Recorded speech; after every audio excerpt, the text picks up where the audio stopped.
Hi guys, it's Vepikuno and I'm back to talk about the potential restrictions of Baton Pass. So there have been some people who want Speed Pass banned, and I understand their perspective because it can be used in the chain teams. But I think that Speed Boost plus Baton Pass is an important element to keep in the advanced metagame.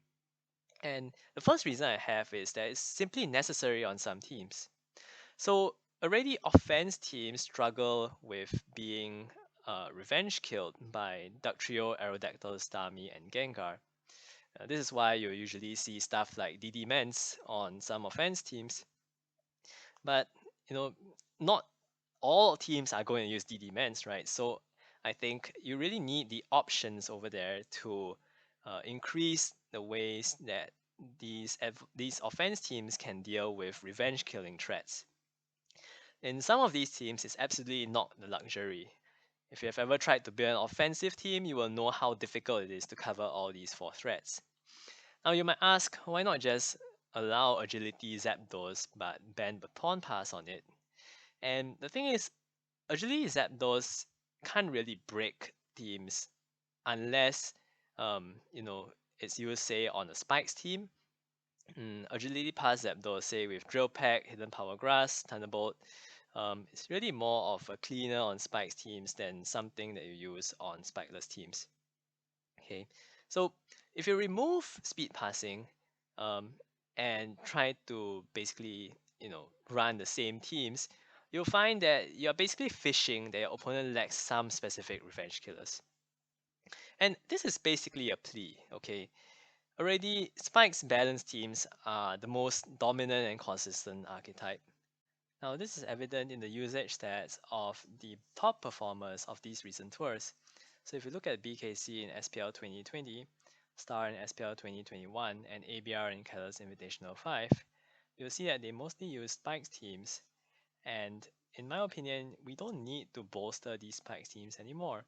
What we need is elements of offense that can keep offense competitive and reliable and consistent to be able to match up against these very consistent spikes archetypes.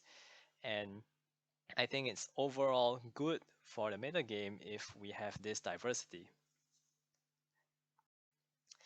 And of course, so this is a rather uh, pessimistic and negative view of the game. So I'd also like to say that Speed Pass enables some really cool strategies, which I hope to show you in this video. So if you look at this team, right, apart from being a necessity to being to avoiding revenge kill by Dugtrio, I can also use Speed Pass to enable the creative sets on Metagross, Tyranitar, and Suicune, and I'll show you that in a bit. So all I'm trying to say here is please keep Speed Pass alive. Okay, so to keep things interesting, I'm going to organize the video as such. The first thing I'm going to do is to explain a team that I made just a couple of days ago with Agility Pass Zapdos, featuring Choice Bank Gengar and other interesting sets. And I'm also then going to show you replays of these Agility Pass sweeps with Suicune, Tyranitar, and Metagross, all having their own text. And the team, of course, has other tags that are not related to Agility Pass, but I'll feature them in some other replays. And finally, um, this is done on an advanced BP2 alt, but I actually didn't intend to qualify for this suspect test until halfway through it. And I didn't end up qualifying in the end, but I got pretty near, um, with 1628 ELO and 84.9% GXE, only to lose to full paralysis when I was about to focus punch a Blissey. So that's kind of unfortunate, but Pokemon is what it is, and I am glad that this team is consistent enough to achieve this kind of ELO and GXE. And so I hope you will take something away from this video and recognize and appreciate the value of Speed Pass in the advanced metagame. Okay, right off the bat, you see that I'm using a Choice Band Gengar lead. And it's not immediately obvious why Agility Zapdos is a great partner to Choice Band Gengar, but I'll explain that later on. So to motivate what I'm doing over here, I just want to highlight some features of the generic Gengar lead. And now let's try to see things from the perspective of the opponent. So if you see a lead Gengar, what do you think? Now, you usually think it's a Hypnosis Gengar on a special offense team. And you evaluate your risk and rewards, right? So if you switch and get something to absorb sleep, then that thing is likely not to wake up again because you're facing an offense team. It's a very fast-paced team, and you don't have the time to burn sleep. And on the other hand, if you stay in, there is a 40% chance that Gengar will miss. And even if Gengar hits its hypnosis, you actually get to burn a turn of sleep because Gengar is faster. This is different from say like Sing Blissey, which hits at the end of the turn usually. So you have to burn an extra turn in that case. So it's very likely that evaluating your risk and reward, you would say I'm going to stay in if I have a Pokemon that can survive a hit from Gengar. So not Salamence because it may get Ice Punch, but say if I'm leading Zapdos or Tyranitar or Metagross, I'm just going to stay in and attack. Okay, similarly, if I'm using lead Scum, right, then for the same reason, I'm likely to stay in and spike. And some people may even think that, hey, I'm facing a special offense team, maybe I can just sack the Skarmory because it's not going to act as a physical wall to possibly much. And of course, if I have a lead mans, okay, then it's very likely that I mean, it's kind of likely that I will switch, and um, I may switch to a pursuiter behind because um, men's teams are known for not being very good against Gengar sometimes if they lack, say, an Aerodactyl. Okay, there's also a high possibility that if I switch out of Gengar, I would switch to a Blissey or Celebi because of Natural Cure. I mean, it's not. You usually don't switch Natural Cure Pokemon into Sleeper like Breloom because that gives you like an additional turn. It gives Breloom an additional turn, but in the case of Gengar, because it really can't do anything to these special walls apart from explode on them, so it's a way of scouting Gengar's moveset. Okay, and ironically, now would I want to send in Pursuit Tyranitar if I see a lead Gengar? Not quite, because usually Pursuit Tyranitar is designed to face off against Will-O-Wisp Gengar, the kinds of defensive Gengars. Because Hypnosis itself is a counterplay to Pursuit Tyranitar. It frequently comes with Focus Punch, and so if you get Tyranitar slapped and Focus Punch, that's pretty much the end of your Gar counterplay. Okay, so the question now is what does all this really mean? And everything I've said up till now just points to one conclusion, which is that Gengar is a lead that discourages switches. So unlike, say, Tyranitar, which can be pivoted into with Skarmory, Gengar is something that says I have Hypnosis and I can potentially disable one of your Pokemon for the rest of the game. So are you willing to risk that? Quite possibly you won't, and you're going to play the game of chicken. So Choice Band Gengar here is meant to exploit that line of thought. So what I have over here in the set is going to be Brick Break for Tyranitar, which also catches Blissey on the Switch. And I'm going to use Explosion, which is for Zapdos. So note that Zapdos is probably not going to use Substitute on the first turn against Gengar. So I think Explosion will pretty much catch it, apart from those rare Protect Zapdoses in today's metagame. And Explosion also catches Blissey and Celebi on the Switch, of course. And then there's Destiny Bond, which catches Metagross. And finally, what about Lead Skarm, which ironically is a thing that I worry about most with Lead Gengar. we're going to use Hypnosis just like any other lead Gengar. It also hides the set, especially if you decide to use Hypnosis first and switch out later. So Hypnosis is actually a really good move to use against lead Skarmory and Salamence. Now, in the case of Skarmory, you can think of it like this. A significant fraction of these teams that lead Skarmory do so because they don't have anything with more offensive power. So think of archetypes like Skarmduck, the kind of team that looks like Skarmory, Dugtrio, Blissey, Claydol, Suicune, and Gengar. So versus these kinds of teams, Gengar can basically spam Hypnosis until it hits.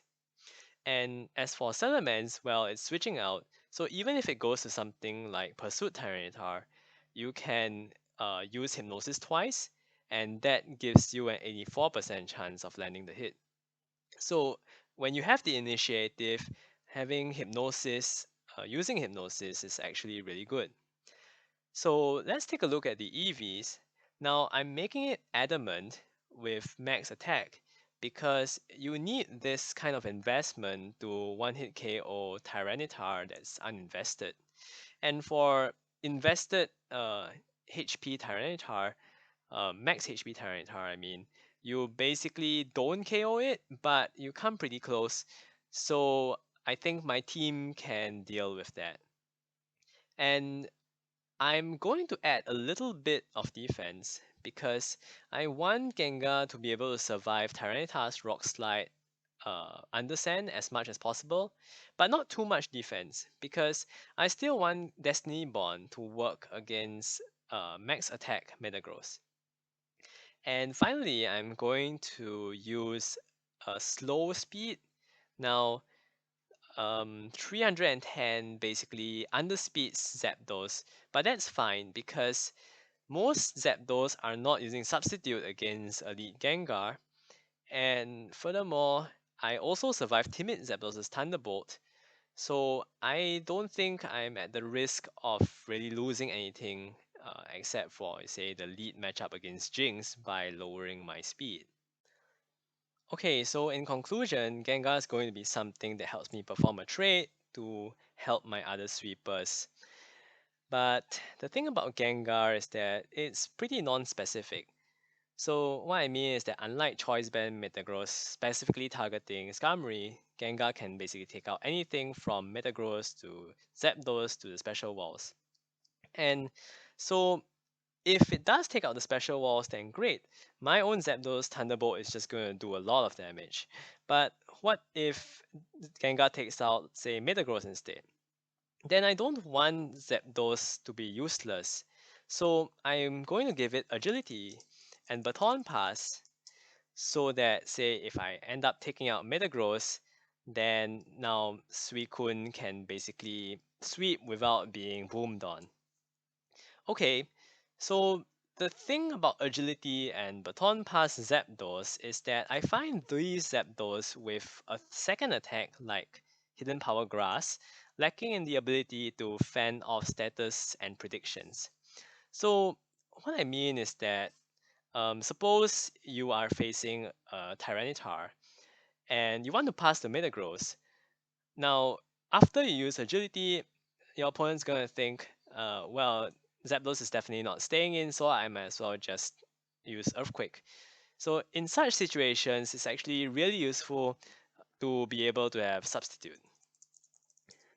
Right, and so that will be my fourth move. And um, Substitute has other uses too. Like you can use Substitute on Celebi's Leech Seed so that Celebi cannot break Metagross after you pass on to it. And it's also a lot more believable that you don't have Substitute after revealing Agility and Baton Pass. And of course, you can use Substitute on Blissey's Thunder Wave, on Raji's Toxic, and all this works well precisely because after your opponent sees three moves, a Thunderbolt, Agility, Baton Pass, if you used it mid game, they're completely not going to expect Substitute. Okay, and one more thing is that with Celebi on my team, I can actually give it Leech Seed so that Zapdos' substitute synergizes with Leech Seed Celebi. And this may actually be a way in which Zapdos can gain an additional turn to use agility, because you're basically subseeding until the opponent dies, or you force a switch and then Zapdos gets a free agility. Um, so it's a very deceptive set because people don't usually expect substitute and agility at the same time. And so you can really force out Swampert, say, without even having hidden power on it. And in general, deception is a very powerful tool when it comes to offense, as you will see later on the team. So with EVs, I'm basically going to use an offensive set because, like I said, I don't want. I want Zapdos to be able to rain thunderbolts when the special walls are taken out. The other thing is that I am not going to end up using phases on this team, so it's pretty important for me to be able to damage Suicune. Okay, um, so yeah, other users of Modest are potentially 2-hit KOing DDTar because I don't have a very strong physical backbone, and 1-hit KOing Gengar, Salamence, Metagross after some chip from, say, Celebi. So I'm going to use 280 speed for Moltres, actually 281 for a bit of creep. And I'm going to put the rest in special defense just to deal with Suicune a little bit better. It's important to outspeed Moltres over here because I don't have a special wall, and so my team also being rather slow is going to suffer quite a bit against Moltres, especially if it pivots into Metagross. Okay, so now let's talk about Tyranitar. So I said I wanted Zap to be useful even when its counters are still present, which means I ended up using a whole bunch of moves like Agility and Substitute, and that left no room for hidden power coverage. So I really need to be able to lure ground types, and that's what I'm going to use Tyranitar for. It's going to have Ice Beam and Hidden Power Grass, and this combo will take out Flygon, Claydol, and Swampert. So I'm going to use Ice Beam as the flying type coverage in lieu of Rock Slide, and I think that's okay because half the time Gengar would have taken out Zapdos. And as for Aerodactyl, I think I can use Celebi to chip it. So the remaining two moves have to hit Skarmory, Tyranitar, Metagross, and Blissey. So um, you see, I could have used something like Fire Blast and Brick Break, right? Just like a typical mixed Tyranitar. But I need to get a little bit lucky in order to loop Blissey, and if I can't pressure Blissey, then I pretty much only have Metagross to pressure Blissey, and that's really not ideal. So I want this Tyranitar to be physical, and so I'm going to give it uh, attack invested Focus Punch. And since I need the last move to be able to hit Metagross, I'm going to use Earthquake, which also hits Jirachi well too. Now, this may seem like a really weird Metagross, right? Two special attacks that are not Fire Blast, okay, and there's no Rock Slide, and then there's suddenly Focus Punch and Earthquake. Now, so it's a bit counterintuitive, but in order to target Skarmory, sometimes it's actually better to use Focus Punch than Fire Blast, because it's less likely to be pivoted around, and it really encourages Scum to stay in, otherwise Swampert will have to take a chunk. The other thing about this Tyranitar is that it is extremely deceptive. So with Lumberry, it can either masquerade as a DD-Tar, or a BKC tar, or a mixed tar. So what I mean is, if I've only revealed Focus Punch and Earthquake, and T-Tar is at full HP, then it may suggest BKC-Tar, in which case, when Swampert comes in, I can surprise it with HP Grass. On the other hand, if I use Earthquake, then it kind of suggests that I don't have Ice Beam, so sometimes Salamence will try to pivot in which case, then they just drop.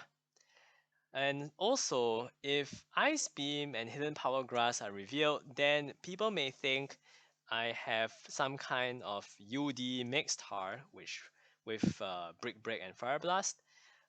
So they may just try to DD up on me with Tyranitar, in which case then I can just Focus Punch them to death.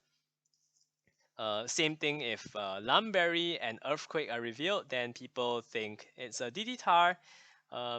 So they may try to do things like DD on it again, in which case Focus Punch becomes extremely useful.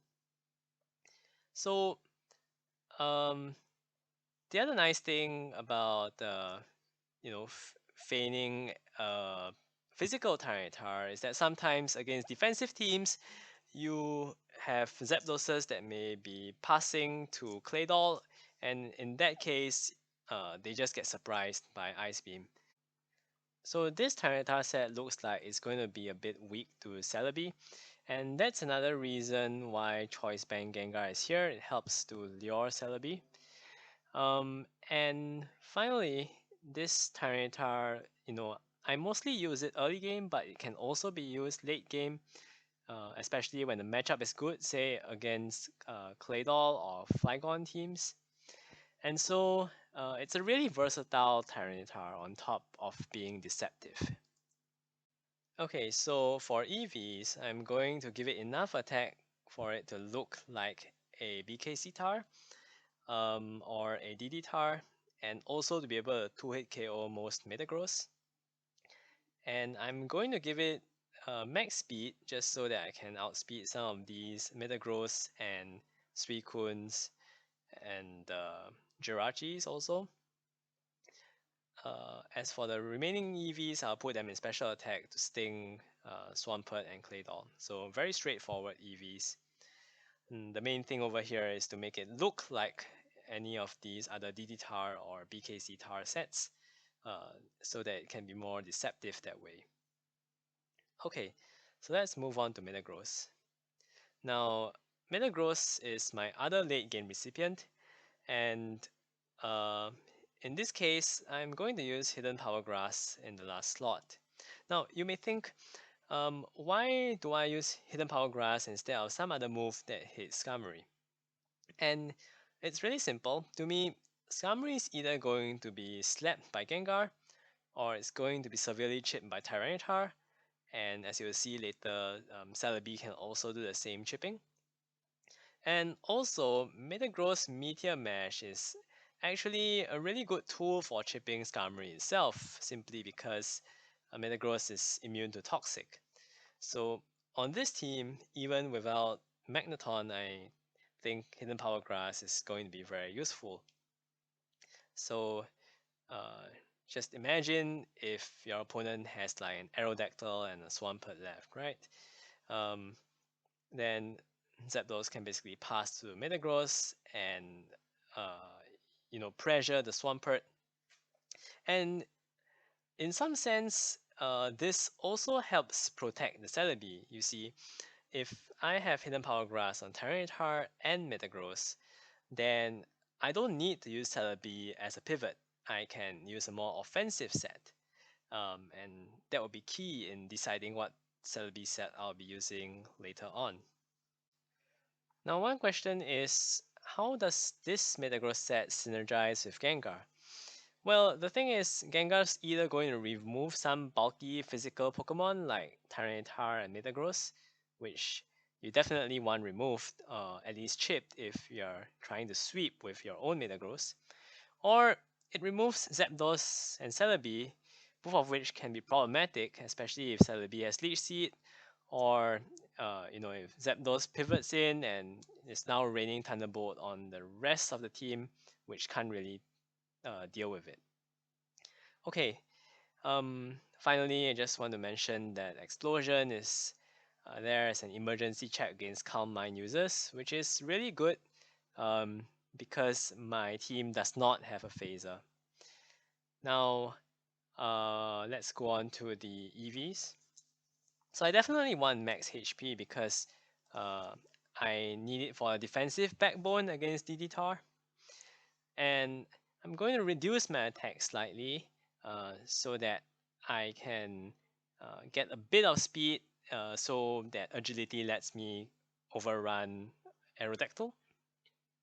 And just a little bit of special attack in order to get the damage on Swampert. Okay, so let's move on to Suicune.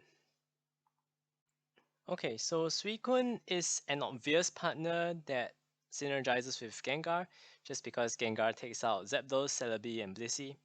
But as I've said earlier, you cannot rely on that happening. So how are you going to figure out its moveset if you can't figure out what targets are going to be taken down specifically? And let's take a step back and ask, what are some general properties of Suicune? So one of the things about Suicune is that it's always very difficult for checks to take it down if Suicune has the right moveset. In such cases, you can usually win the 1v1. Say, if you have a max HP Suicune and say a timid Zapdos comes in, then it doesn't get 2-hit KO'd by Thunderbolt if Sand isn't up yet, and you can take it down with Ice Beam, for example. Um, so Suicune usually has to be overwhelmed or traded, right? When I say overwhelmed, I mean you need Sand, you need to beat it down, you need to outspeed it, uh, and so what makes Gengar really nice over here is that Gengar can take out one Suicune check, and then Suicune can just 1v1 the remaining check. So what I mean is this. I'm going to use a really rare set. Okay, it's Ice Beam and Rest on an offensive Suicune. So think of it this way, right? It has all the moves to beat Zapdos, Celebi, and Blissey. So for example, if Gengar booms Zapdos, then there's nothing to stop Suicune from setting up on Bliss. You can't out on fence Suicune. If Gengar booms Blissey, then I don't really need rest. I can just go all out offense with Surf and Ice Beam. And if Gengar manages to brick on Tyranitar, then the opponent is more likely to sack it, so Tyranitar can't come in and freely focus punch Blissey, Suicune while it rests, and eventually gets crit. Okay, so what's the synergy of Suicune with Zapdos here? Now, one benefit of agility with rest is that you can outspeed checks. So you basically take away one rest turn. So for example, if Dugtrio switches in on Suicune on the rest turn, then Dugtrio is basically going to win if Suicune doesn't have the agility boost because it just 3 KOs. But if Suicune is faster, then Dugtrio only gets to fire off 2 Earthquakes. So you get the ability to rest loop Dugtrio instead. Now that's a really huge advantage, not just against Dugtrio, but against a whole host of other threats like physical Salamence or Zapdos. So it's really important for Suicune to get the extra speed if it wants to rest with flimsy defensive EVs, as it is the case over here. So it looks like we took a normal Offkun and removed Roar, which on special spam teams deals with the Calm Minders, and then the natural question is that a problem? So recall that I gave Tyranitar and Metagross both Earthquake, so I think it's sufficiently strong against Jirachi. And I can also avoid Dugtrio with Agility Pass, so at least I know that Tyranitar and Metagross have the ability to stay alive. And as for Celebi, because Suicune has Ice Beam, I can just decide to stay in and 1v1 it. So Celebi's Giga Drain also only has 8 PP, which under pressure becomes 4. So if I can rest it away, that's another way of getting out of trouble. Um, And of course, against opposing Suicune, I have modest Zapdos. And so I think I am sufficiently covered against the other Calm Minders and don't really need Raw over here. Okay, now that I have all my offenses, I want to think about the defensive synergies with a glue on my team. And now, why Celebi? So, even if I have two physically bulky Pokemon, I don't think they exactly want to take Blissey's T-Wave or Snorlax's Boom or Body Slam because they're meant to be Agility Pass recipients. So, you know, um, you kind of want to protect them, and also you don't exactly want to use Suicune to pivot into Blissey because once it rests, it basically loses momentum. It's not a sleep talk Suicune. So I'm going to use Leech Seed Celebi to pivot into and force Blissey out. And the nice thing about Leech Seed is that it also synergizes with Substitute Zapdos. So what that means is I can use Celebi as a revenge killer of sorts. If Celebi is about to die, I just Leech, I go to Zapdos, I sub spam, and that means that the opponent either has to just let the mon in front of them die, or Zapdos gets a free turn to use agility. And the nice thing about this Celebi is that despite being a glue that walls electrics and water types, it's not expected to have to pivot into those much because, well, for say Pert, right, I have Tyranitar and Metagross with using HP Grass against them, and Zapdos will be taken out half the time by Gengar anyway. So this Celebi is primarily going to be pivoting into Blissey and Snorlax, which which give it lots of HP just via Leech Seed. So I've come to a conclusion that this Celebi doesn't actually need Recover. It's going to survive well enough with Leech Seed. And what are the last three moves I'm going to use? Well, again, this Celebi is meant to be a glue on an offensive team and so it wants to maintain momentum. And so what I really want is to give it three attacks: Psychic, Giga Drain, and Hidden Power Fire. So it's not like these moves are dispensable. I need Psychic for preventing Gengar and Salamence from running over the team. Um, and also helps to chip Aerodactyl for Ice Beam Tyranitar. I need Giga Drain for maintaining the momentum on Tyranitar and offensive Suicune. And I also need Hidden Power Fire for Skarmory, Metagross, other Baton Passing Celebis, and Forretress. So it looks like a weird Celebi, but it's actually very effective because of the deception involved. Say when people see Leech see plus 2 attacks, they assume that the last must be Recover or Calm Mind or Baton Pass, anything but the third attack. So they're unlikely to scout around and you can actually land the super effective hit. And I'll show you that in a replay later. And finally, using Leech Seed instead of Calm Mind mitigates a couple of problems of the typical Calm Mind Baton Pass Celebi on Special Offense. What I mean is that first, Leech Seed is guaranteed chip, so you don't need to guess if Aerodactyl or Tyranitar or Skarmory are coming in. I mean, if you use Calm Mind when Skarmory comes in, then that's good, but if you use Calm Mind when Aerodactyl comes in, then you're just losing momentum. So Leech Seed is a catch-all. Now, the second thing is that Leech Seed heals both Celebi and the Pokemon that's switching in. So, say Aerodactyl comes in on Celebi, right? And I don't have a robust Aerodactyl check. If it hits the right move, it can seriously damage any one of my Pokemon. But if I had used Leech Seed, then I can just switch Suicune in easily, and some of the HP will be healed off. And so it's a very safe way of dealing with Celebi's counterplay. So these are some experimental EVs that I'm trying out.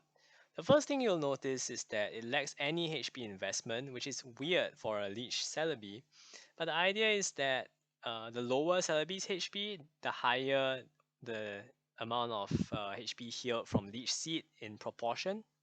And so instead, I'm trying to invest in the defenses. So this helps me lift Dugtrio's hidden power bug. And I'm also trying to put as much as I can in the special attack in order to just make chipping easier. And the speed here is 309 just for outspeeding Timid Moltres. But quite frankly, I could probably lower it down to about 280 for Modest Moltres and add in some special defense because otherwise dealing with Gengar and Starmie is also not too easy. I think these EVs have worked well so far, and perhaps the only change I would consider making is to reduce the speed and to put more in either special attack or special defense. So overall, this is a team that relies a lot on deception by the lack of knowledge of your opponent on the sets of the team, and in general, overwhelming them before they can figure out what the sets are. So just to remind you, so I'm just going to nickname these mons by what their functions are, or by their sets. So this is Choice Band Gengar. This is Agility Pass Zapdos. And then this is a mixed, funky mixed. And this is a Grass Metagross. Okay. This is a Rest of Kun. And this is a Leech 3 attack Celebi. So you get Choice Band Gengar, Agility Pass Zapdos with Substitute, a funky mixed Tyranitar, Grass Metagross, an offensive Kun with Rest, and a Leech Seed Celebi with 3 attacks and offensive EVs. Okay, so now I want to show you some replays that demonstrate the concepts of deception and speed passing in this team. Now I want to keep you guys interested in watching this video, so I'm going to present the most novel part of this agility pass strategy, which is to rest Suicune. And for the first replay, I will elaborate on some of my thought processes going through the game, but subsequently I will probably just focus on the parts that matter the most.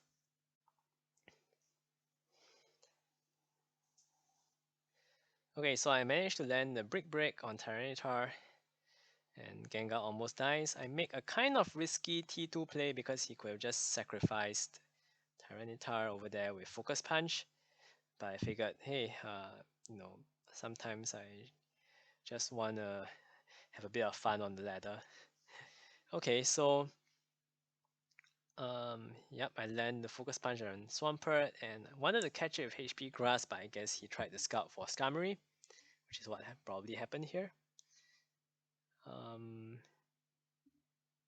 And well, he decides to stay in thinking I don't have Rock Slide, which he is correct about.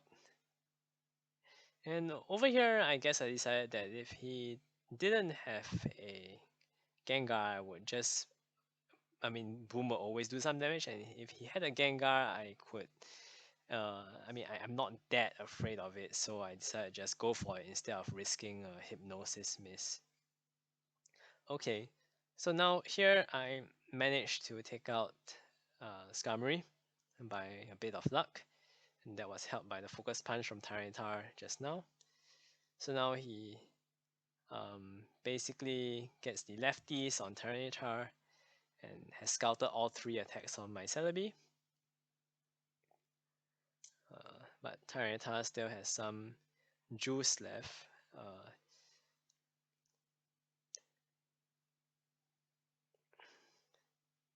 So I make my best use of it. I Ice Beam here. Okay, and so from here on, I'm just kind of getting beaten all around. Okay, so I Leech, I send in Metagross, and I'm not able to catch the Swampert because he pivots back to Zapdos.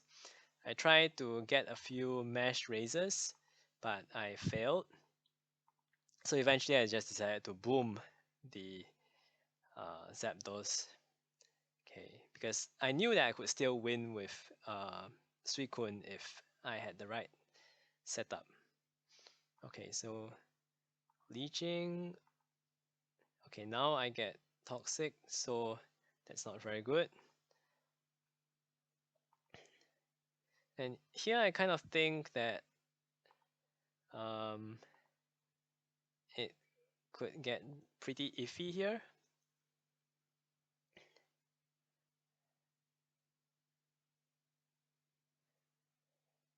You know, I was expecting maybe he could like switch again to Sack T-Tar.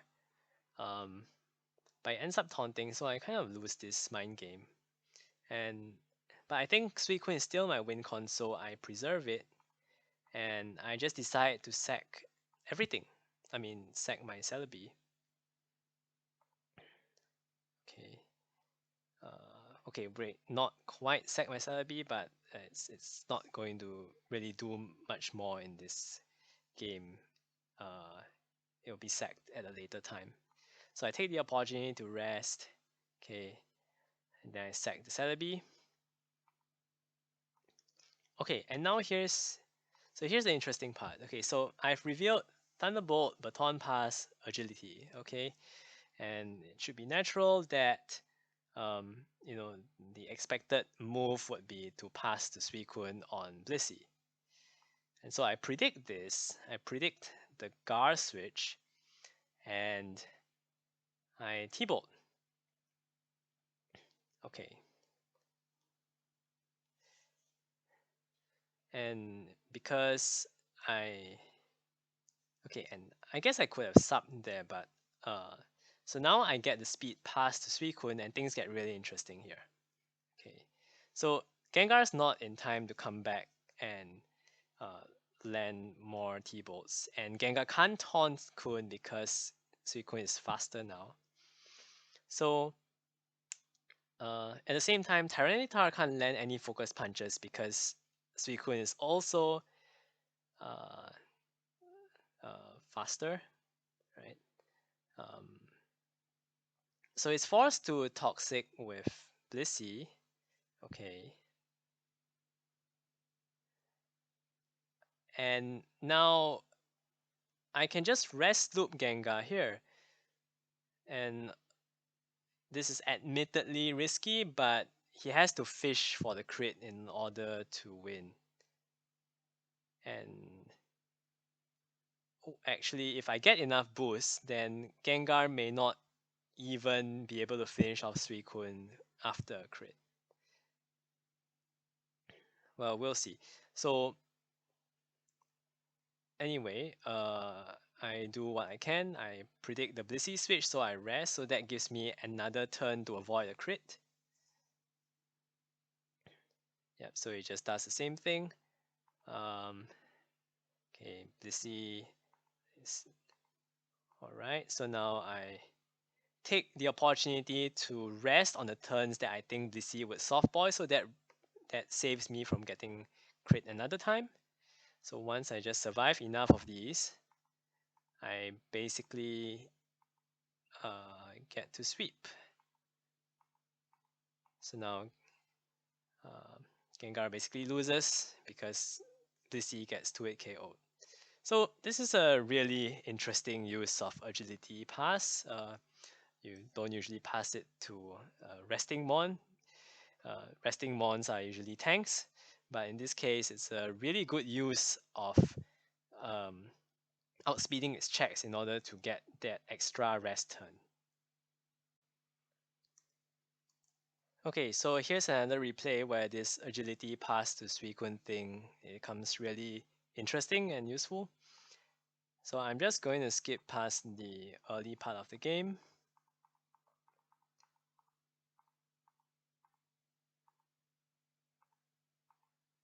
Okay, so let's stop here. So Zapdos gets an agility off on Blissey, and I now pass to Suicune, the last Pokemon, and Skarmory is already taken out, so Suicune can't be faced by hopefully anything else on his team. So now I just CM up, okay. And so let's see what his Kun check is. Okay, it's a Salamence, and it's going to be a physical Salamence.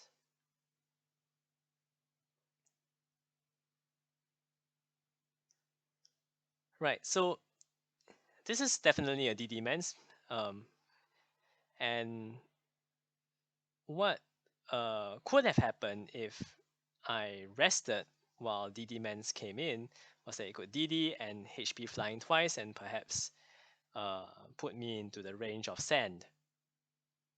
But because I'm faster, what he has to do instead to win is to um, actually DD twice and then rely on the rock slide flinch. So unfortunately he doesn't find that line. So anyway, I just end up rest looping.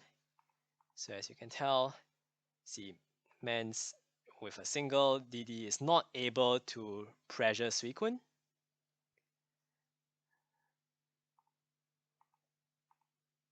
And so even if Salamence comes in on the turn that it rests, it can't really do anything. And so I just boost up enough and then Suicune wins. Yep. So as I've said earlier, the Tyranitar set is not just good in the early game or mid game, it can also be used to sweep, and that's what happens in this replay. So it's a Hariyama lead, and I just boom it, so that's good for Tyranitar. And now I have Zapdos in against Skarmory. I see Flygon and I know that Ice Beam Tyranitar with its Deception is going to be clutch here. So I prevent Toxic with Metagross.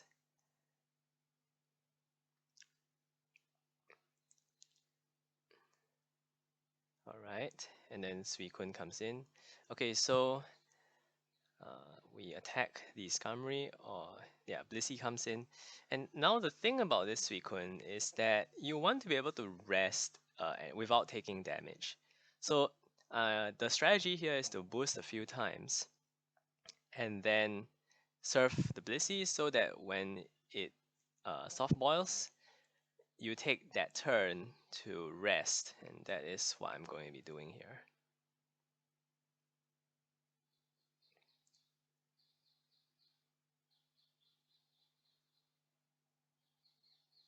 Well, at the same time, I'm also trying to fish for a crit. Okay, so I anticipate that on this turn, Blissey would use softball and I will just rest.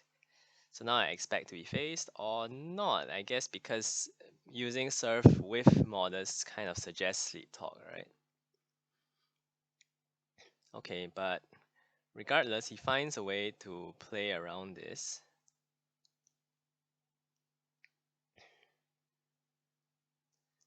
Okay, well.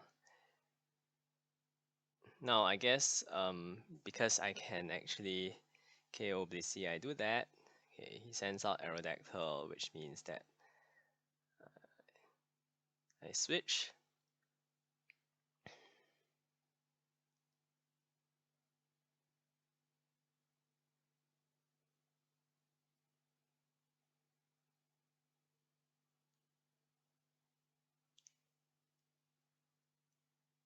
Okay, here I just keep meshing down because I don't exactly want Tyranitar chipped.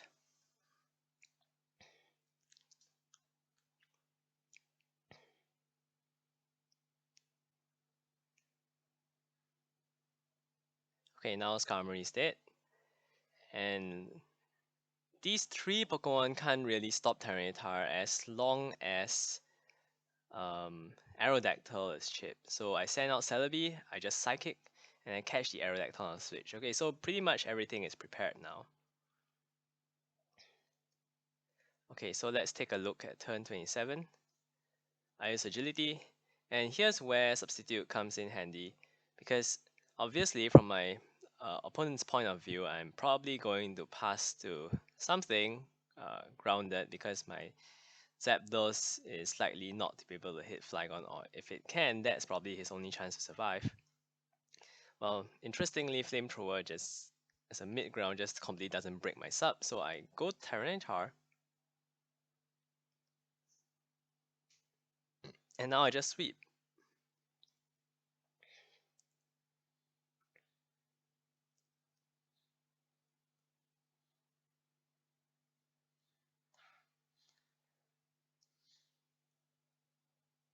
Yeah, okay. So this game is over. Yeah. Right. So this is another replay where the Tyranitar set becomes a sweeper. And my opponent leads gladly. I boom it. It's kind of like a Smeargle or Cloyster, which spikes. Okay, I set up Sand, so I'm just going to Celebi, because I don't want to expose my Zapdos early game if it's going to be doing any agility passing. So I Leech the Metagross, and now I chip it enough for Tyranitar to sweep past it. Okay, he sends in Dugtrio, which I didn't exactly expect, because Spike's lead, offensive Spike's lead plus Dugtrio isn't that common. But okay, so now I get the opportunity to agility pass. And so I guess he wants to sack it, but that's not happening.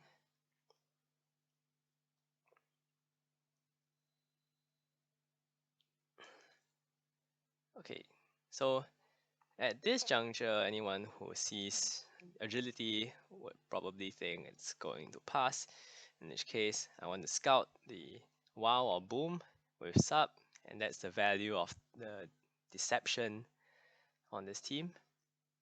You just take out a Mon for free, and so my opponent's Metagross is chipped, so he has no choice but to roar Zapdos out with his Suicune. And now he gets to rest, but that's okay because that just gives my Tyranitar more turns to attack. Okay, so here's a Flygon, which I don't exactly like, so I'm again going to pivot to Metagross.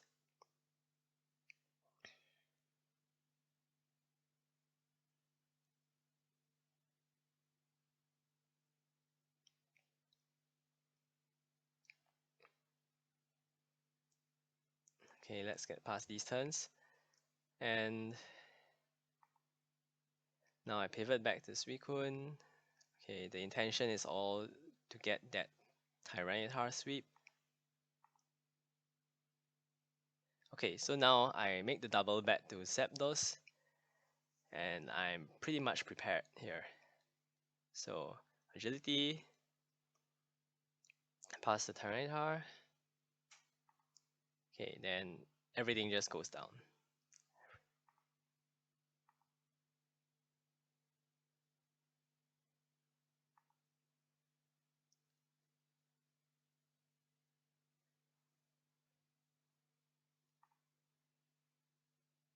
Well, it turns out that I don't have just enough juice to take Suicune out. But you know, my opponent was probably thinking, now what are you doing if you are sending in Tyranitar against a Flygon, right? Maybe I'm just being desperate and going for double edge.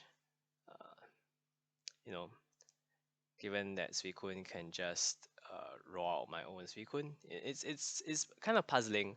You know, if for my opponent to see me pass the Tyranitar, and I guess the deception also caused some confusion over there. Okay, let's go on to the next battle. So here's a replay of where agility sub-Zapdos can be really useful, and let's take a look at it. So Elite Elements, and I hit no on the first turn. like I said, you know, against passive Pokemon, you can just keep spamming Hypnosis, and that's what I do. Okay, I go to Zapdos, Tyranitar, and catch the Metagross. So now that's sufficiently chipped. Okay, send in my own Metagross. That might be Lam.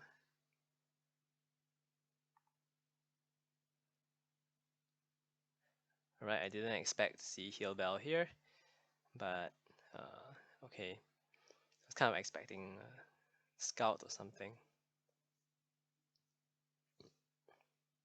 So anyway, I boomed the Gar.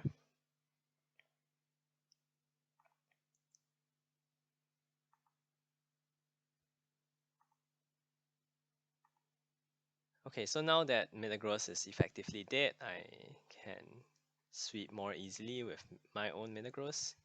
No booming on Zapdos.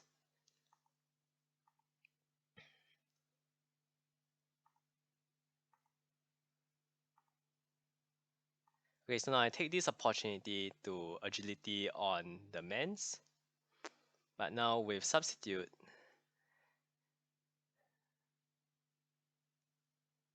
I managed to catch Celebi on the Leech Seed. And now Celebi can't break Metagross at all. So this gives me ample opportunities to spam Meteor Mashes and get the attack boost on Milotic if he does choose to do that. So I think I'm in a pretty good position here. So here's a replay where the agility pass to Grass Metagross actually comes in clutch. Okay, so I boom the Zap. It's good for Metagross as usual. Now expecting the Jirachi to maybe Thunderbolt on Kun, and since I don't have Roar, I decided to just go to Tyranitar, but I get smacked by CB HP fighting, which prevents me from ever chipping his Swampert. So this is already looking pretty dire.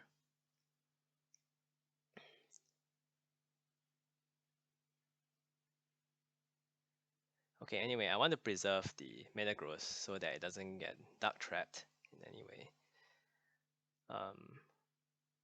Right, so I get a bit lucky here. I admit that. But, well, he follows that up with the arrow, and I want to protect my Metagross, so I'm not switching.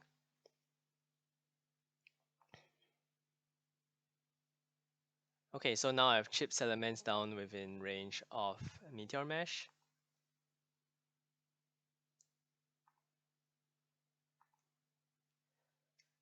Okay, and now it's really interesting. His last is a Swampert. He thinks he can perhaps maneuver his way past this. So agility, and again, because of the deception involved here, which is that,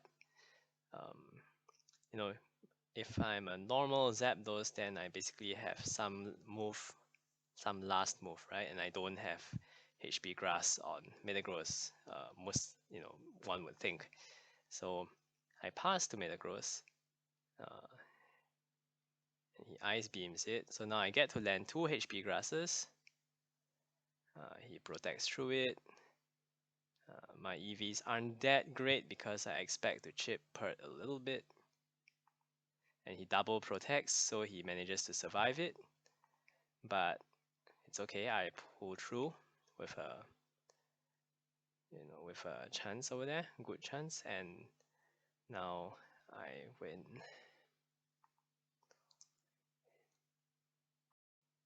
So as I've said before, Agility Pass is good counterplay against Revenge Killers, but in this case, I'm going to use Agility Pass to outspeed some bulky Pokemon like Suicune and Celebi instead. And even though these are bulky Pokemon, they're still pretty darn fast.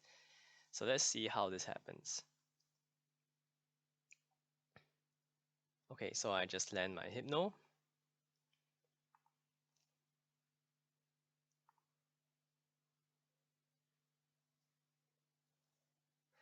Okay, it's a clay doll. Somehow I get hit by Ice Beam, so this isn't looking good as I want to preserve Celebi's HP as much as possible. And what's even worse here is that he has a Calm Mind Celebi, but fortunately I'm faster.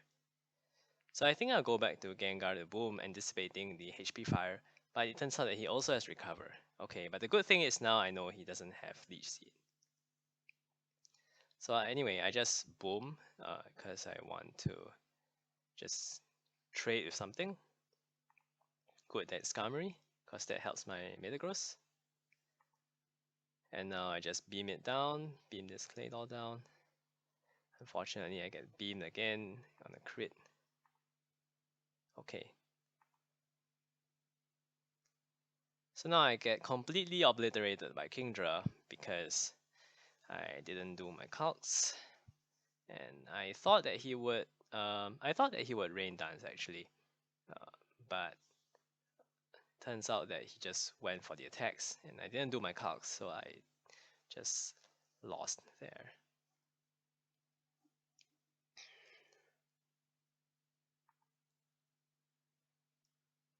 And anyway, I think I'm relying on the sand over here to get Kingdra into Zapdos range. So now I'm just raining Thunderbolts down. Okay, but Celebi is still going to stop me, so I'm going to rely on Metagross again.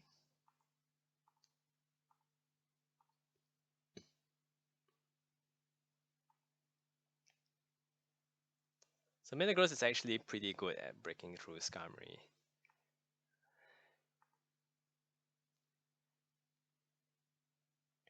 Okay, so now I've completely removed Skarmory. There aren't any phases left, hopefully. So I Agility. And I want to use some Deception here, so I thought he would perhaps like Earthquake, but he Ice Beam, so I suck. But the thing is, I'm at high HP, so I can just do it again to anticipate his moves, and now I succeed. So I go to Metagross.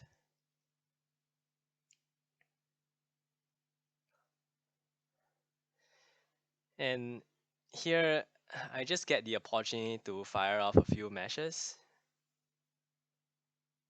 And I managed to get the raise.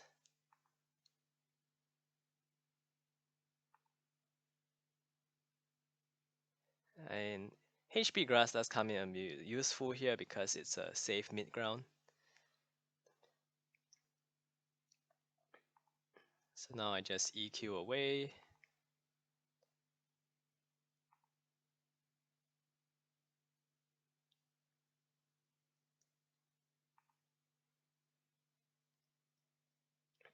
And now all I need to do is to stall out Celebi's recovers because it's forced to it's basically forced to recover unless if it wants to survive all my meteor meshes. Yeah, but I managed to land a crit and that's the end of the game. Okay, so in this game I'm going to show you how Tyranitar can really do a lot of damage under Deception. So right from the start I run into a Protect Tyranitar, which is not great for Gengar, but that's okay. Double Tyranitar in. I kind of just want to chip Gengar for Zapdos later on, but I end up catching a Flygon, which is not too bad. And because I have Earthquake, I can also hit Jirachi hard,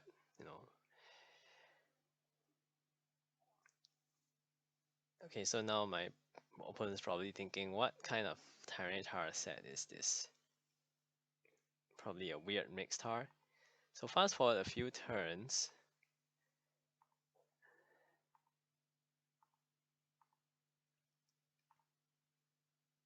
And I managed to Hypno the Gengar because this is a rather passive team, so I can, by preserving Gengar, I managed to land a sleep, which will definitely help me later on. Okay, let's keep going. So here, yeah, now why do I focus punch? I think, well, the good reason that we believe that this is a pursuit Tyranitar, and if it has protect, it's probably lacking some coverage. And I think that he doesn't want to expose his Tyranitar to Earthquake. So I'm just going to focus punch, and it turns out that indeed he roars. So I just take it out for free. And since focus punch is such a useful move, I can use it to chip Skarmory too. Okay.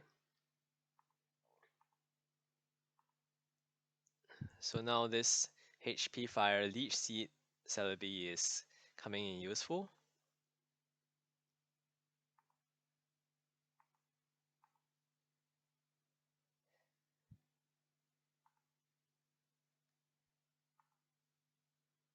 Alright. And now, because I have a substitute, I can afford to just deal with this Raji. I sub on the Protect turn and try to fish for Paralysis or crits. Nice thing is that I got it on the second turn, which I believe is actually quite reasonable. I think it's about a 30% chance of getting that crit or a paralysis. So anyway, I no longer manage to fish for more crits, but I can pass the agility.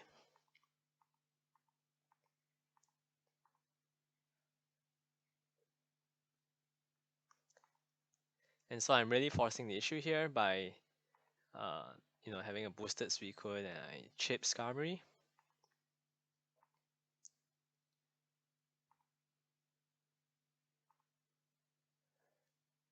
So since I've used Tyranitar for the early game, I just sack it. And I did the stupid thing of exploding on what is normally a Protect Moltres, yes.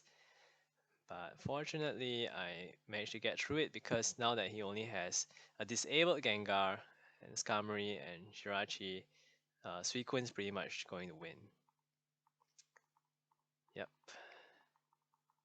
Okay. So this replay kind of highlights the Tyranitar set once again, but also shows how Celebi quite possibly doesn't need recover. So I boom the Suicune on turn 1. That's useful for my Tyranitar.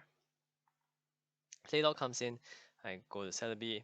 Okay, and now I'm pretty sure I am aiming to hit this Claydol with Tyranitar's Ice Beam, so I try to set that up. Okay, I think I might have made a mistake of boom here. I was thinking perhaps this would be a Shadow Ball EQ Curse Legs, but oh well.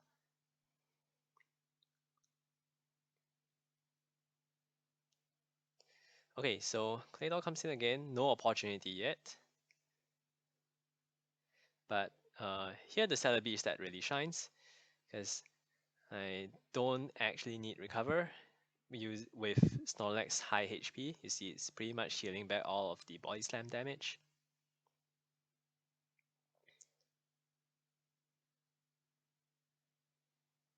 And I think maybe I was expecting a Metagross or something at the back. But, well, okay, yeah, Metagross, it doesn't make any sense because there's a Skarmory. Well, anyway, so now here, I Ice Beam on the Zapdos because it's a good mid-ground against Claydol. I don't have to do any predictions. And then later on, okay, so you can see Leech Seed pretty much heals Celebi again, and this Zapdos can't hurt Celebi, so it's just going to attack.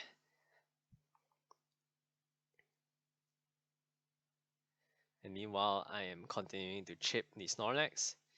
So now I feel comfortable enough to send Tyranitar in. It still has a remaining physical attack, which is Earthquake. And so I can do an appreciable amount of damage. And I now have Focus Punch to take it out. So once again, I predict the Claydol switch with Ice Beam. And I pretty much used 3 out of 4 of my moves on this Tyranitar, while still making it applicable to, so that it's applicable to these Claydol based teams, and it's also applicable against TSS teams. Okay. So here I'm going to show you how faking the mixed Tyranitar as a DDTar is going to become clutch in winning this game. So I attempt to boom the Zap, but somehow it switches to Metagross, and that's not good. Maybe it's Pursuit, I don't know. But anyway, you probably didn't expect a modest Zapdos here. Or maybe expected a Baton Pass, I don't know. But I managed to fool him because I leeched the Metagross, so he probably thinks that it's Psychic, HP Grass, and so I land the HP Fire. Now Charizard is huge trouble for this team, because it outspeeds everything. And now it lands Suicune. It lands Toxic on Suicune, and that's really bad. So given that I've revealed Celebi, I don't want him to do anything funny, so I go to Metagross instead.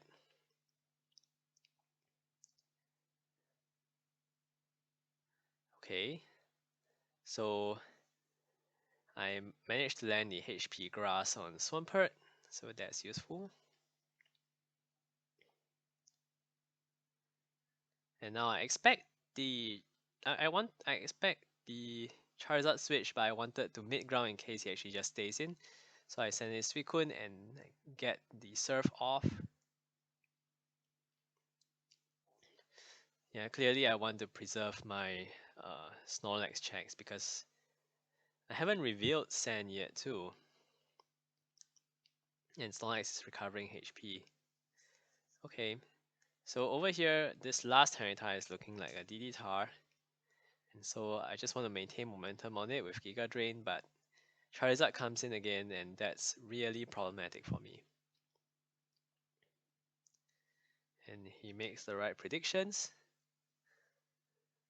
So it's looking really dire. Alright, I'll just skip. Okay, so now take a look at this, right? So I EQ the Snorlax, so I'm really looking like a last DDTar over here. Okay? And he would rightfully think so if, that's why he Focus Punch. But now, he's probably thinking the way for him to win is to DD, right? And then sweep everything before my Zapdos runs over him. But now the Focus Punch basically takes Tyranitar out. It's completely unexpected for him. And so with some deception, I managed to win this game.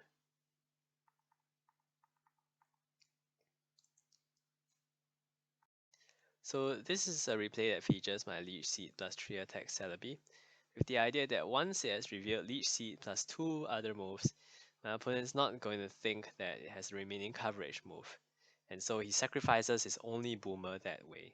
So let's take a look and see how that happens.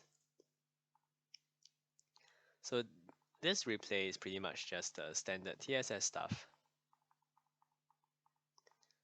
Okay, and I'd just like you to note that I always try to rest Suicune when Blissey uses Soft Boiled. So the idea is I will serve a few times, right, and then I will rest, okay, on the Soft Boiled turn because I don't want to. I basically want it at full HP if it's going to do any tanking in the late game. All right, so here I send in Celebi, and now I've revealed Leech Seed, Psychic, and Giga Drain. And so my opponent's probably thinking the last is maybe Calm Mind or Baton Pass or Recover most likely. And so he's going to send in his Forretress, which is his only boomer.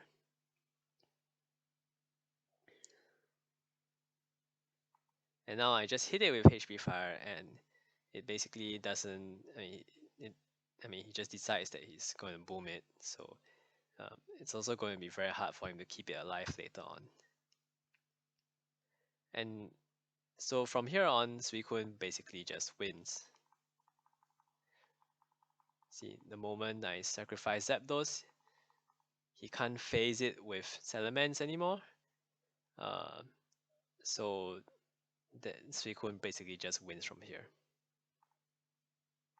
Now this is a pretty amazing comeback by my Celebi set. Even without recover, it basically lasts the whole game, and it becomes pivotal in beating Curse-Lax. Okay, so a lead Jynx, and I basically get hit with Lovely Kiss, and I think I try to beat it with Suicune because I don't want my bulky physicals getting ducked, but he has Taunt, so that presents a problem. And I get frozen, so there's no way I'm beating him now. Okay, so I just sack a bunch of stuff and get slap. Okay, I mean this is basically losing for me right now. I'm down by so much material.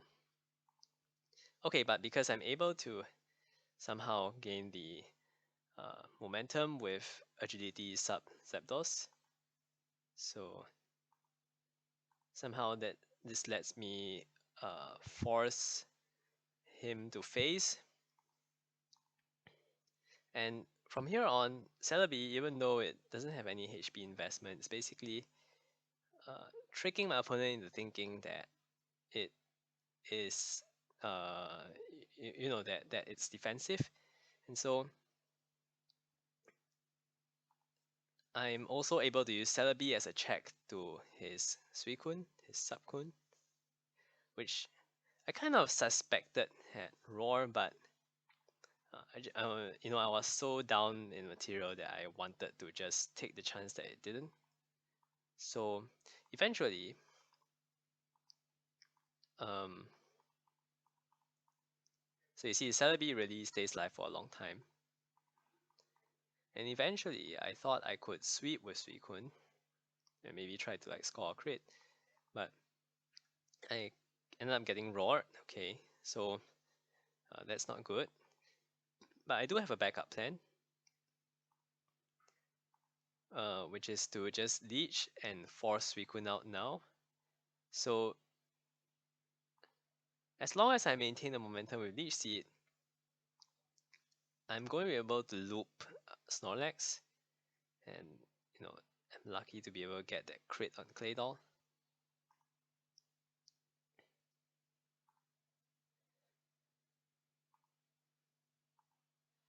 And so in order to preserve the HP on his Snorlax, he has to sacrifice Suicune.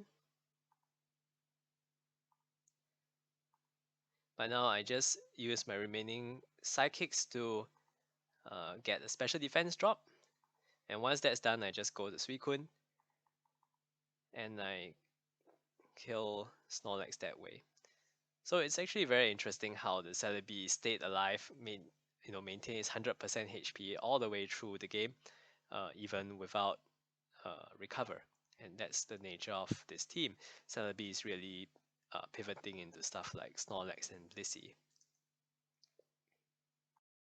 Now this replay is going to be a demonstration of how if Celebi uses Leech Seed as sacrifices itself, then Zapdos substitute is going to be highly pressurizing for the opponent. So I'm just going to fast forward the relevant turn.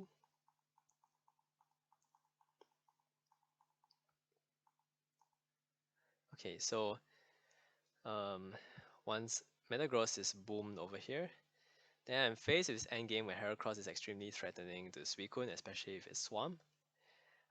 So I decide to sacrifice Celebi to Jirachi, and then I'm going to sub-spam.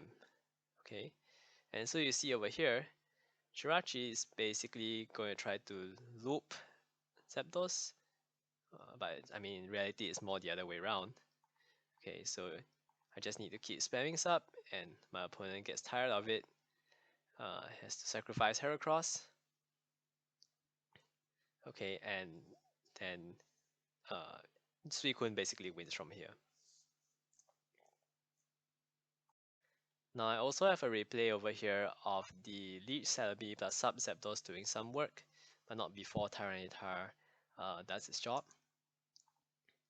So I take out the CB meta, and you see over here I don't need Fire Blast, I just need to Focus Punch Skarmory down as it gets lured into Toxicking the Tyranitar. Lure the Swampert away. Okay, so let's fast forward the game. And now you see, I did not expect this Zapdos to be Rest Talk. So anyway, I decided that this Zapdos is going to beat my Celebi if I don't, if I just keep attacking. So I Leech it. Okay, and now what I can do is to sub-spam on this Zapdos so I don't risk any critical hits or paralysis. Okay, and now I'm basically just winning. Sub still protects me from Aerodactyl, and then I get the win. So this is just a kind of funny replay featuring CBGar in the late game. It's not how I usually use it, but that's how it turned out to be. So I'm just going to fast forward this. The main thing is that I'm kind of weak to N-Pert because I basically don't have anything to revenge kill it at that speed. And I also don't have Roar on Zapdos. So as you can see, I don't do too well here. Okay. And my opponent basically gets a 2-for-1. But somehow, he's trying to set up his DDTar, which would probably win if this is any typical Gengar, but I Brick Break. And so, because it's a bulky DDTar, it survives, but it's slower than Gengar. And if it was a fast DDTar, then it wouldn't have survived Brick Break anyway. And I think it's reasonable for him to have have kept Metagross alive if he wanted to perhaps like hope that it wakes up against Zapdos or something. So I just managed to win with this last minute Brick Break Gar sweep. Yep. Okay, so I didn't make this team with the intention of qualifying for the requirements to vote on the Baton Pass suspect test, but overall I was pretty impressed that this team could reach 84.9% GXE at its peak. The only regret I have is that I ended up getting full paralyzed on a focus punch onto Blissey on my very last battle that I needed to achieve 85%. But oh well, that's just Pokemon, right? So here's my road to kind of the top, well, near the top. It's going to be long. I don't know how much I want to just keep clicking.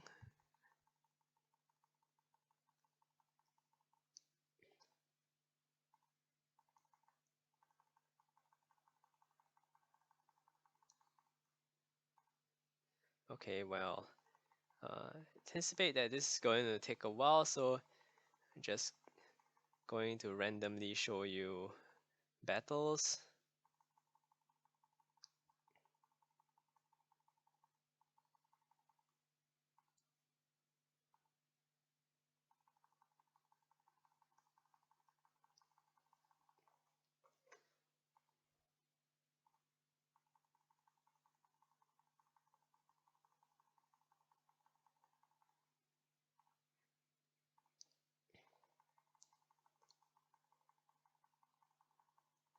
Yeah, you see, one of the things I find really difficult to deal with is Jolteon, and that's because Zapdos has no status, and that's accounted for quite a number of my losses actually. It's just a random battle.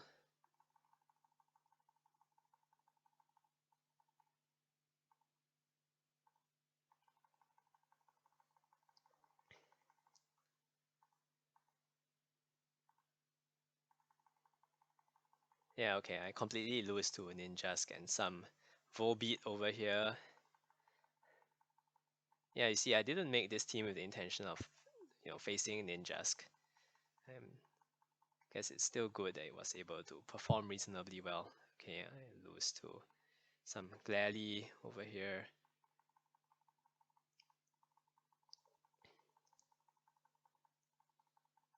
So by the time I decided, hey, maybe I should, um, try to qualify for Rex, I was already at like I think 16-7 account because I was still trying to get used to this team, and there were a lot of random ladder mons that this team isn't too consistent against.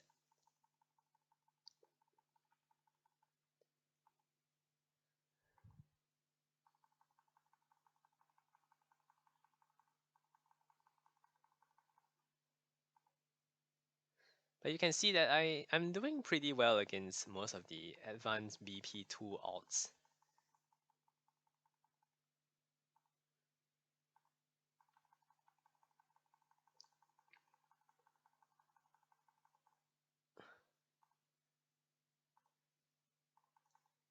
Okay, actually, you know what? Let's take a look at why I lost.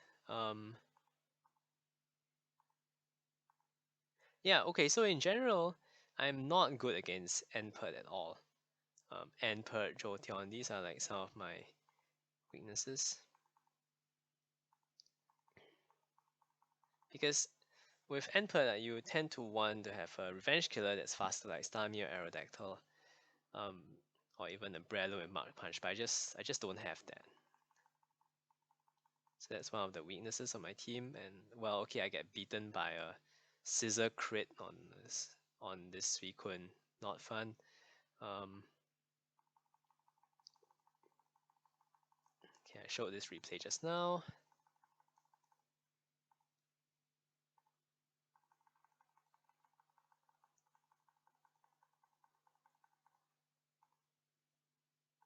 Yeah, this is the replay where I won against the Jynx. So maybe I won't show it again.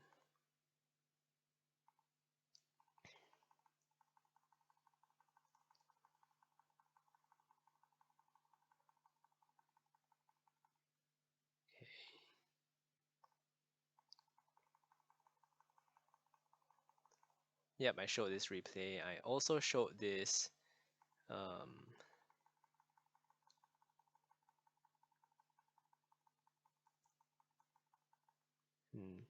you know, beating TSS, what's new? Showed this replay.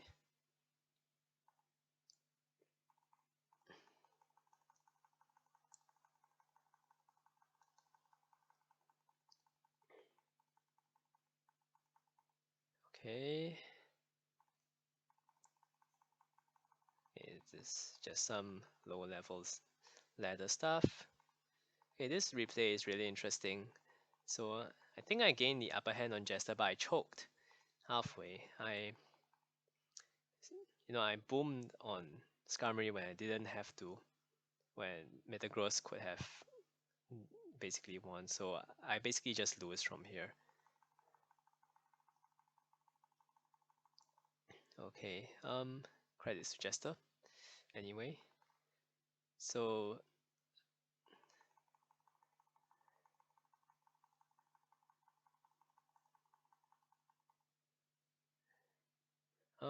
yeah, what goes on over here? Okay, so I lose to a Psych Up Starmie.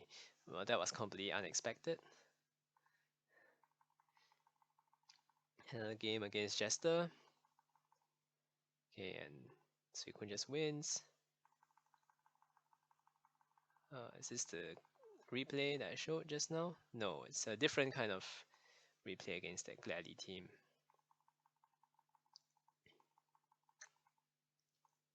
Okay, this is not great because I get crit on the last turn when I was just about to agility and then beat the Starmie, but oh well. I showed this replay just now. I think I showed this too. I probably showed this too. Not this. Oh, okay.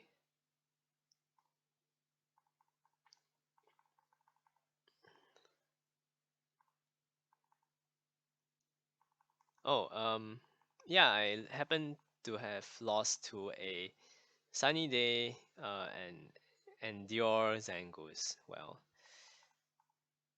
yeah, that's leather for you. I think I showed this replay just now.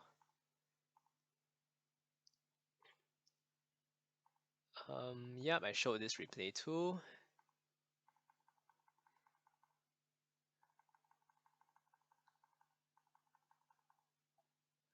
Yep, show this replay too.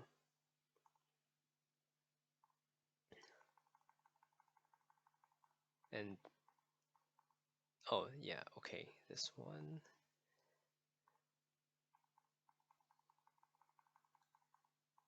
Reggie Snorlax team by Meat. Nope, I beat that too. And this is the TSS.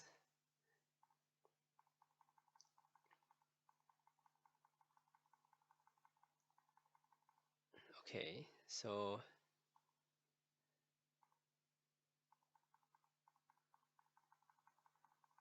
against a Smeargle offense.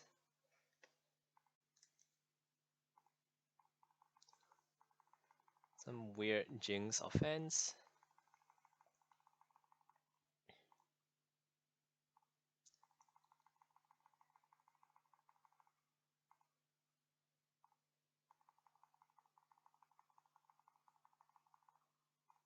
Some Milo stuff. Some Cloyster offense.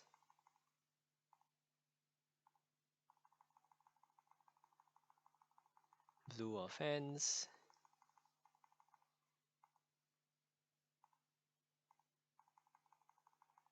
Yep, I've shown this just now.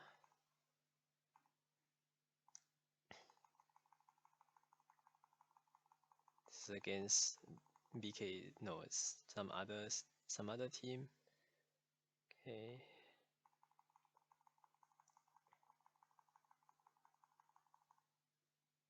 Okay, I mean I'm near the top now, but then I lose a couple of games afterwards.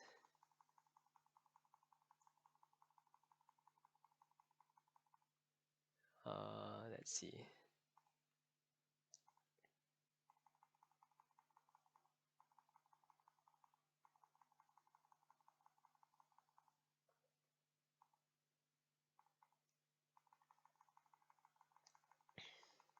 Yeah, okay, so I face a Jolteon and kind of drop.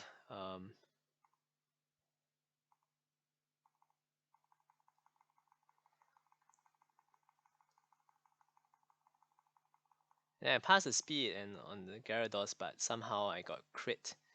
Uh, yeah, okay, well, so now I make another push all the way to the top. I'm not going to show you all the replays, but